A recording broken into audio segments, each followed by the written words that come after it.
बच्चों की गर्मियों की छुट्टियां लगी अभी 2 दिन ही हुई थी। सुबह सुबह पापा का कॉल आ गया।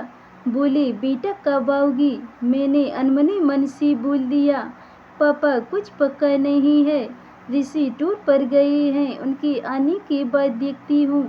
पापा की आवाज़ रुआसी हो गई। बोली बेटा तुम्हारी माँ नहीं है तो क्या हुआ, तुम्हारा मायका तो है और मैं तो हूँ। ऋषि से बात करो और जल्दी आ जाओ। मैं जी पापा के आगे कुछ बोल ही नहीं पाई। जब तक माँ थी उनसे रोज फोन पर ढेरों बातें करती थी। साल में एक बार गर्मी की छुट्टियों में मैं पूरी 10 दिन के लिए मायके जाती थी। वो सुख किसी जन्नत से कम नहीं होता था। बच्चों से ज़्यादा मुझे गर्मी की छुट्टियों का इंतज़ार रहता था। पर जब से माँ गई मेरा मायके जाने का मन ही नहीं करता। ऐसा लगता जैसे मेरा मायका ही खत्म हो गया। एक सूनापन, एक खालीपन सा मेरी जिंदगी में भर गया था। पापा एकदम शांत स्वभाव की थी और कम बोलती थी, पर सबकी ज़रूरत का पूरा ख्याल रखते थे। ऐसा नहीं कि मैं पापा को प्यार नहीं करती थी, पर बचपन से मैं माँ के ज़्यादा करीब थी, या यूँ कहूँ कि वे मेरे दिल के सबसे करीब थी। अपने सारे सुख दुख एक सहेली की भांति मैं उनसे साझा करती थी। आज सुबह सुबह पापा का कॉल आया तो उन्हें मना नहीं कर पाई। पापा का दिल रखने के लिए ऋषि से बोलकर अगले ही हफ्ते के टिकट करवा लिए और पहुंच गई मायके। जैसे ही दरवाजे पर पहुंची माँ की याद आ गई। ऐसा लगा जैसे वो अभी बाहर निकलकर मुझे गले लगा लेगी। सोच की आंखें भर आईं, किंतु आज माँ की जगह पापा बाएं फैलाए मेरा इंतजार कर रहे थे। सालों बाद पापा को गले लगाकर खूब रोई। पापा ने अपने आंसू पोंछते हुए प्यार से मेरे सिर पर हाथ फेरा तो दिल थोड़ा हल्का हो गया। बहुत दिन बाद पापा को देखा, कमजोर लग रहे थे। वैसे तो भाई भाभी और पापा सभी मेरा बहुत ध्यान रख रहे थे। बच्चे तो अपने खेल और मस्ती में व्यस्त हो गए थे, पर न जाने क्यों मेरी आंखें हर पल जैसे माँ को ही ढूंढ रही थी। आज भी पापा पहले की तरह रोज खाने के बाद मेरी पसंदीदा मटका वाली कुल्फी लाना नहीं भूलते थे। भाई भी बच्चों को कभी पार्क, कभी चिड़ियाघर तो कभी बाजार घुमाने ले जाता था। भाभी भी रोज मुझसे पूछकर मेरी पसंद का खाना बनाती। सब कुछ पहले की तरह ही था, बस माँ नहीं थी। इस बार मायके में मेरा दिल नहीं लग रहा था। माँ की कमी मुझे बहुत कर रही थी।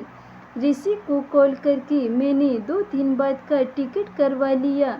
सबने मुझे रोकने की बहुत कोशिश की, पर मैं नहीं मानी। देखते ही देखते मेरे जाने का समय आ गया। आज शाम की ट्रेन से मेरी घर वापसी थी। मैंने सामान पैक करके रख लिया था, बस पापा का इंतज़ार कर रही थी। पापा न जाने सुबह से बिना बताए कहाँ चले गए थे। उनका मोबाइल भी नहीं लग रहा था। मन घबरा रहा था, बिना बताए आखिर गए कहाँ। इधर मेरी ट्रेन का समय भी होता जा रहा था। समझ नहीं आ रहा था कि क्या करूं। तभी पापा का कॉल आया। बोले गुड़िया तुम लोग स्टेशन पर पहुंच जाओ, मैं सीधे वहीं पहुंच रहा हूं। हम लोग स्टेशन पहुंच गए। ट्रेन सही समय पर थी। पापा स्टेशन पर हमारा इंतजार कर रहे थे। उनके हाथ में एक बॉक्स था। उन्होंने मुझे देते हुए गले लगाया और बोले इसे ही लेने गया था, इसलिए देर हो गई, संभाल कर रखो। मैंने आश्चर्यचकित होते हुए पूछा इसमें क्या है। पापा की आंखें भर आईं। अपने आंसू पोंछते हुए बोले तुम्हारी माँ का प्यार। कुछ समझते तभी ट्रेन आ गई। हमें ट्रेन में बैठा के पापा और भाई ने विदा कर दिया। मेरी नज़रों से ओझल होने तक पापा वहीं खड़े हाथ हिलाते रहे। मैं भी एकटक न जाने कब तक बाहर खिड़की से उन लोगों को निहारती रही। तभी बेटी ने आवाज़ दी और मेरे हाथों में एक चिट्ठी थमाते हुए कहा, मम्मी, नाना जी ने ये आपके लिए दिया है।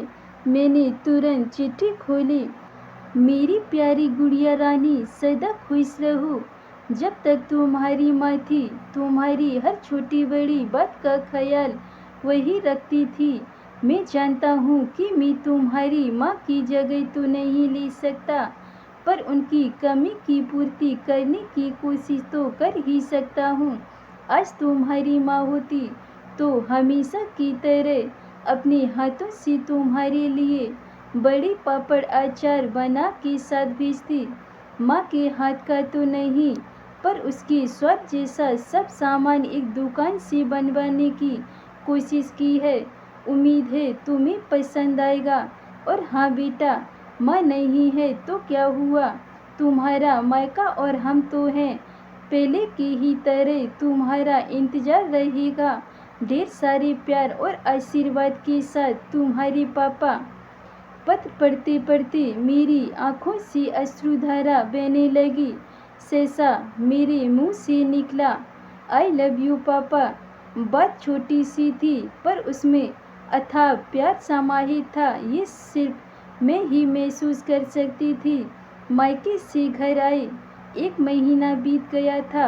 अब पापा से रोज एक बार कॉल करके मम्मी की तरह घंटों बातें करती थी। धन्यवाद दोस्तों। अगर ये मेरी कहानी आपको पसंद आई हो तो वीडियो को लाइक, कमेंट, शेयर ज़रूर करें और चैनल को सब्सक्राइब करें।